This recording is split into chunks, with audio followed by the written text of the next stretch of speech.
Good morning. Good morning. And welcome to Unity of Kona.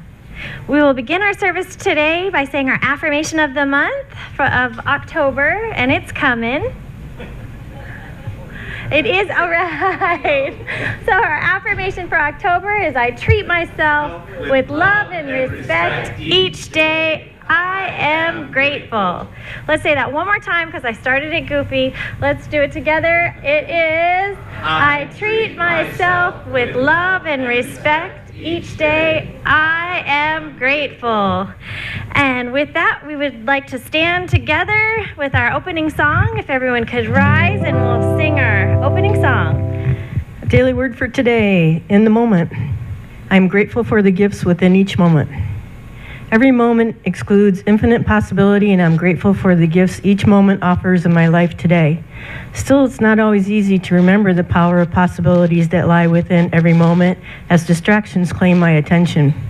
Retreating from the external by turning within, I center my awareness in God and my divine identity. I anchor myself in the now moment, appreciative of its power and open to its gifts. It is by turning in to this moment that I feel the light and love of infinite spirit. Acknowledging that the source of all I need is within and all around me, I relax into the peace of each powerful moment. I joyfully affirm I am grateful for the gifts within each moment. See now. Now is the acceptable time. See, now is the day of salvation. 2 Corinthians 6:2. Repeat after me. I am grateful for the gifts within each moment. Together. I'm grateful for the gifts. You guys did that better than I did. And now is the time that I invite you to visualize our sanctuary as a beautiful heart. Let us see this heart moving in and around and through each one of us, filling the room with love, caring, and compassion we have for ourselves and each other. See this energy moving around the room and back into the Sunday school and our children and Kayla. As we fill our heart with love, if you know of anyone in need of prayer, see them in our heart. And if you know of any circumstance in your life or in our world in need of prayer, see them in our heart. As we sing our meditation song.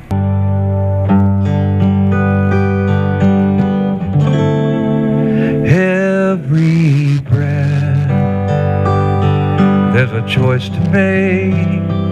Every thought is another opportunity to shine. Be the light for all to see. The choice is mine.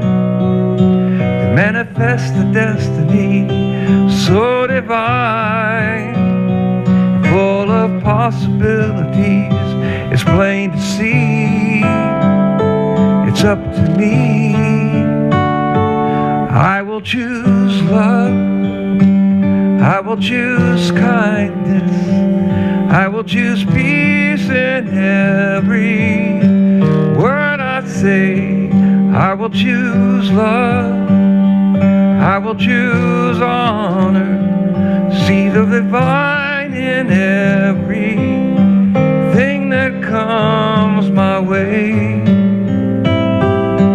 Every day I will choose love. This is where the bridge will go, which we'll learn right after the service, but we're going to skip to the next verse. I will choose love. I will choose kindness. I will choose peace in every word I say. I will choose love. I will choose honor.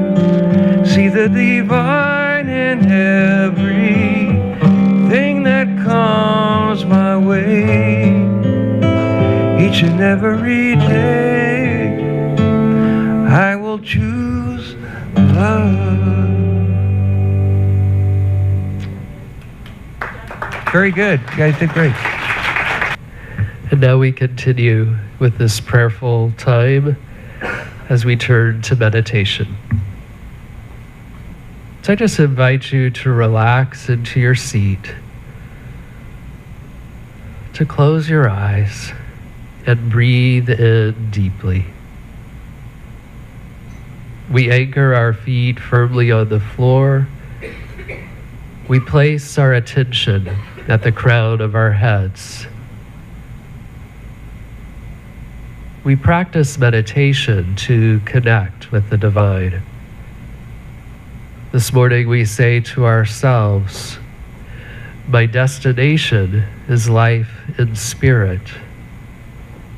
I join with others to explore the way of community. This morning we reflect on the idea of gifts. Now there are a variety of gifts, but the same Spirit. I breathe in and out as I relax. My soul connects with the divine. I know that my gifts are sourced by Spirit.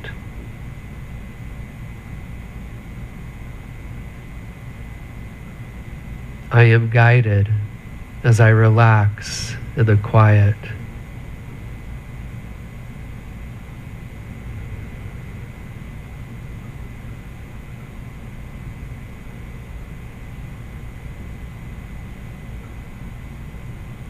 There are a variety of services, but the same Lord. I contemplate my inner Lord, my higher self, and I breathe into the idea that I serve to make my world a better place. I rely on my heart as I meditate in the quiet.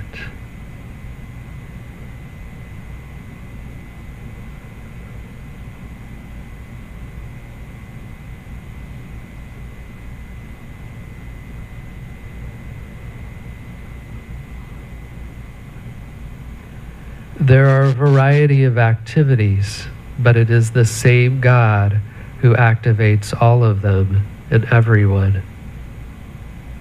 And as I connect, I experience the activity of God in me.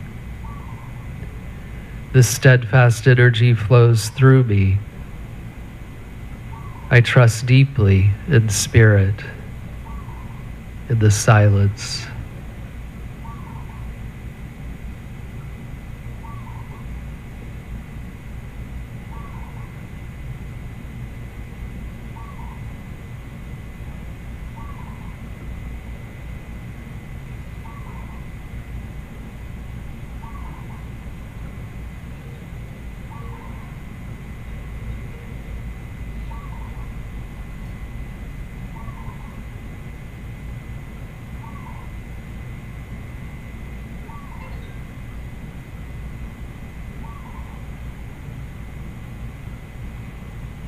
To each is given the manifestation of the Spirit for the common good. So once again, I breathe in and out. And as I move forward, I manifest the good of Spirit. As we close our meditation time, we give thanks for this time of rejuvenation. We give thanks for this experience of the divine. Amen.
So Caitlin jumped up set after set, setting the ball into the air. Keith and I just returned from a visit to Missouri to visit family and friends. Caitlin is my niece, a junior in high school, and she loves volleyball. She and her teammates are actually pretty good. They attend the same tiny high school where my siblings and I attended. And I was telling Sasha, I don't know anything about volleyball, but I'm going to talk about volleyball, so I know a little bit. This is probably the only sports analogy that you'll hear from me. Volleyball is a little like church. So just some statistics. In one game, Caitlin achieved 13 digs and 27 assists. In that particular game, Caitlin and her team won against the visiting team in 3 sets. They did another game in 2 sets. So this morning, we're here to ask ourselves, how do I contribute to my community? Am I a setter or a leader? Do I run to assist others? A volleyball team works best when they use their individual skills. A church community requires people with a variety of gifts. And a community that finds ways to overcome conflict is lasting. This morning, we explore the practice of treating ourselves and others well. So how do we set up each other for a swish? This morning, we'll explore how we encourage each other, how we resolve conflict, and how we continue in the way of community. This morning, I invite you to affirm with me, together, our destination is life in spirit. Together, our destination is life in spirit. And one more, I join with others to explore the way of community. I join with others to explore the way of community.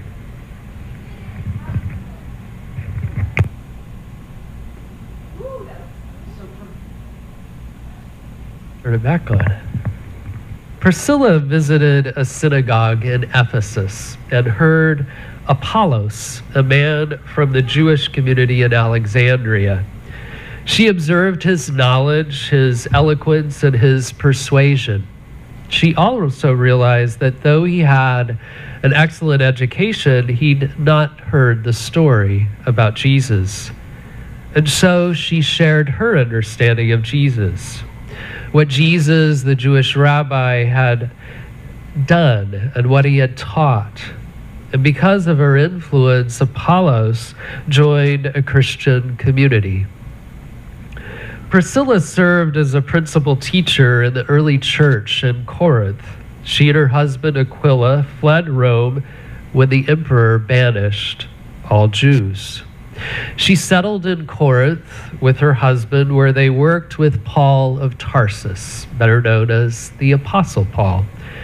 And they together created the Christian community in Corinth. This idea of a church community is a very, very long one. Some scholars believe that Priscilla actually wrote a letter to the Hebrews in probably about 63 CE.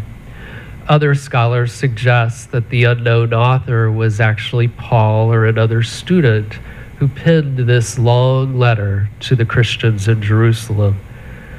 The text of Hebrews is eloquent and intricate. The author's purpose was to uplift the persecuted friends in Jerusalem, and the text suggests that Jesus the Christ opened this new life in community. Hebrews 10, 24 and 25 is a call to persevere. Let us hold fast to the confession of our hope without wavering, for Christ has promised, who has promised is faithful. And let us consider how to spur one another to love and good deeds, not neglecting to meet together, as is the habit of some, but encouraging one another, and all the more as you see the day approaching. So like the author of Hebrews, whether it was Priscilla or not, how do we encourage each other? How do we encourage ourselves? Church is not meant to be an event. We certainly gather together for events, but it is meant to be a community of spiritual learners. We're meant to treat ourselves and others well. And we mess up. We try again. The goal is hope. The goal is to persevere. The mission of Unity of Kona reflects this ancient Christian tradition. I went back to the webpage and read the mission statement. This is a church that seeks to empower ourselves and others through love, through prayer, faith, and humor. This community is also open to the wisdom of other faith traditions, and we gather together to celebrate life. Now, at a basic level, we all desire the comfort of safety and lives that we can control somewhat, because that's a basic human need.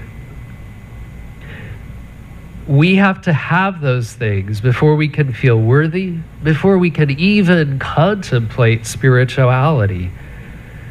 Unfortunately, our public discourse includes statements that often use violent language from the emotion of anger. Instead of calling for unity, that fearful voice calls others extreme and radical. It's that troubled attitude that points at others when the world looks hostile. Thankfully, our public conversation also includes calls to unite together in peace and love and harmony as fellow human beings. So our topic this morning is about how to find resolution to community tensions, because every community has tensions. One way we do that is by encouraging each other with our spiritual gifts. There are actually various gifts listed in the letters of Paul, in his letters to Rome, to Ephesus, and to Corinth. And these were recognized by the earliest Christian communities. They may include wisdom, understanding, counsel, strength, knowledge, devotion, wonder. They may include the gift of foresight, of caring, of teaching, of giving generously, of leading and compassion. Our skills of encouragement, whatever they may be, specifically strengthen spiritual communities. And when we share our gifts, we find the way of community together. So I want to share with you a story about a woman named Blanca who lived in poverty in Bolivia. As a child, she experienced abuse by a relative and she fled her home in Chile. After decades in the commercial sex industry, she had lost her identity. She didn't know who she was anymore. Her parents, her friends, her society had failed her. She found support in a spiritual community called Word Made Flesh. With their help, she grieved and she began to imagine a new life. She chose a new name, Eliana, and with it, a new identity in the way of a safe community. Today, she helps other women make traditional Bolivian wool blankets for income. Christopher Hertz knows Eliana from Bolivia. He actually helped start the community called Word Made Flesh. And though he now lives in Omaha, Nebraska, he's traveled the world as a spiritual social activist, helping the dying in India, survivors of war in Sierra Leone, and women and children victimized by human trafficking in South America. Christopher writes in his book, Unexpected Gifts, about the challenges and resolutions within community. Again, we're talking about how do we encourage each other in the midst of some very difficult circumstances. And most churches don't have the difficult circumstances that he encountered. So just one of the challenges of spiritual community is isolation. We actually live in one of the most diverse places on the planet. Hawaii's pretty multicultural, and yet many of us live in isolation. So what do I mean by this? I like to think that I'm fairly inclusive, open-minded. So what if I explore this contrast between isolation and inclusion in my own life? Christopher Hertz suggests a simple exercise to challenge our idea of inclusivity. Look at your last 10 phone calls or text messages.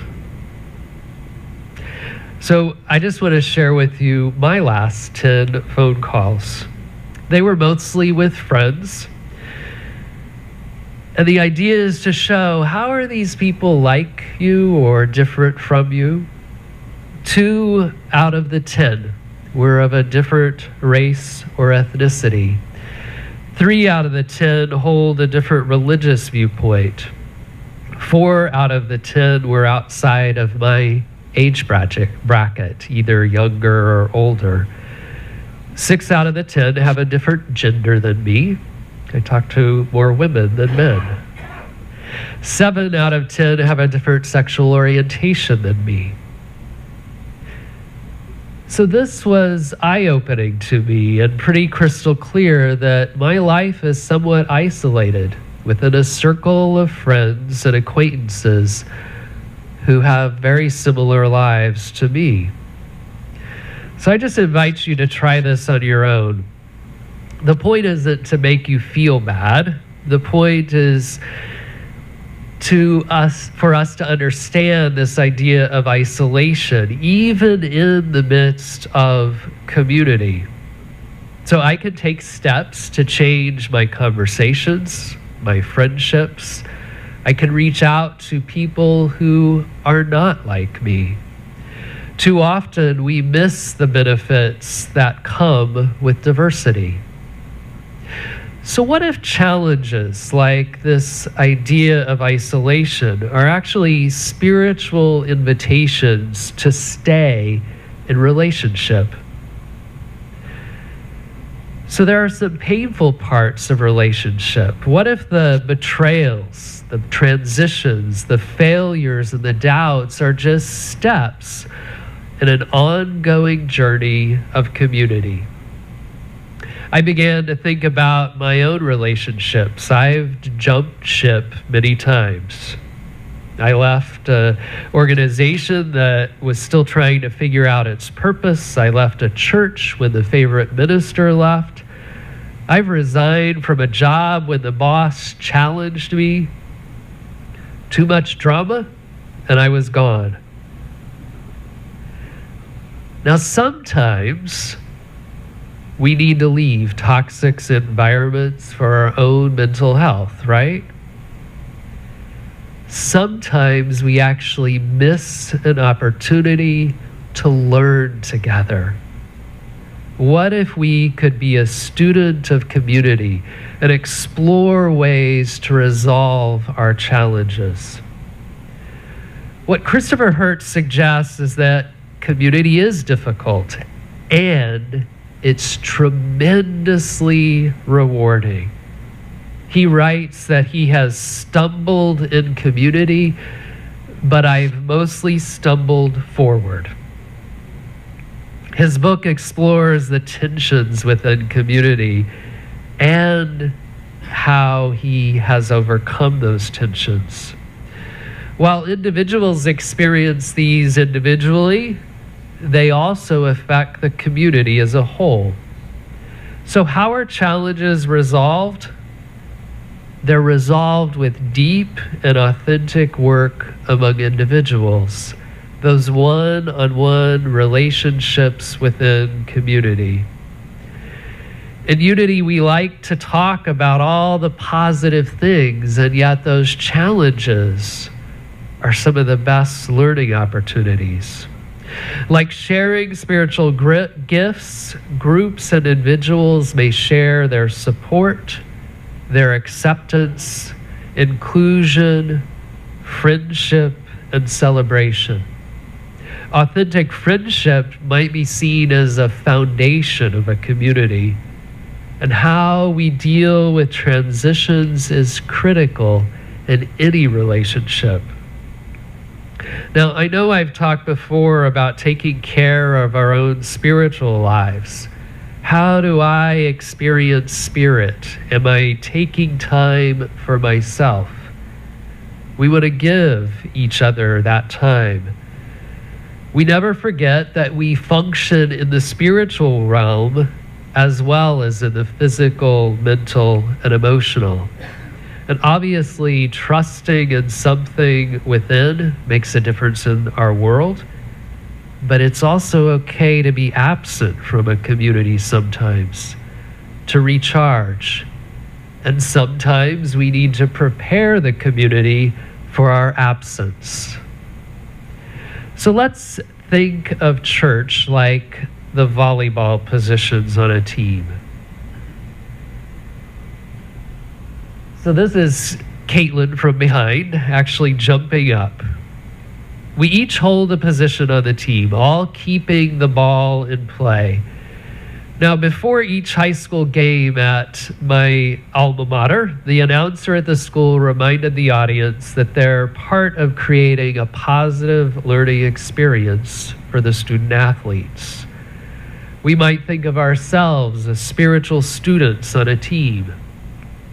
As a setter, Caitlin assists in making a play.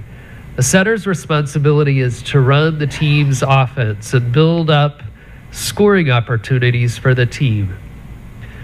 Caitlin's best friend, Alyssa, is not in the picture. Alyssa is often an outside hitter, and the outside hitter often attacks the ball, which the setter sets to the left side of the court and hits them across the net. Together, the team keeps the ball in the air until they can make a point on the other side. Now, I watched with wonder as Caitlin and her teammates gave each other high fives with a swish when they got a point, and low fives with a swish when they missed. They let their mistakes go. They kept working together toward the goal. So, this is audience participation. So, let's just, if you're on the end of the aisle, you just have to pretend even more. But let's turn to the left and just pretend that somebody's just made a mistake. So you're going to give each other a low five and a swish. And let it go. You want to try that again? And let it go. And when all goes right, you've made a point. I don't know. Let it go. So turn to the right. Find somebody else. All's going well. You give them a high five and a swish. Okay, you can keep practicing. The object is to remind ourselves that we're all in relationship. We're all part of the community. And every one of us can make mistakes. There might be those times, just like this happens to me, when I'm like, did I really say that? I really said that. So let's affirm together. Together is our destination. Let me try this again. Together our destination is life in spirit. Together? Together our destination is life in spirit. I join with others to explore the way of community. I join with others to explore the way of community. So we set up each other for the swish. We find the way of community together. Namaste.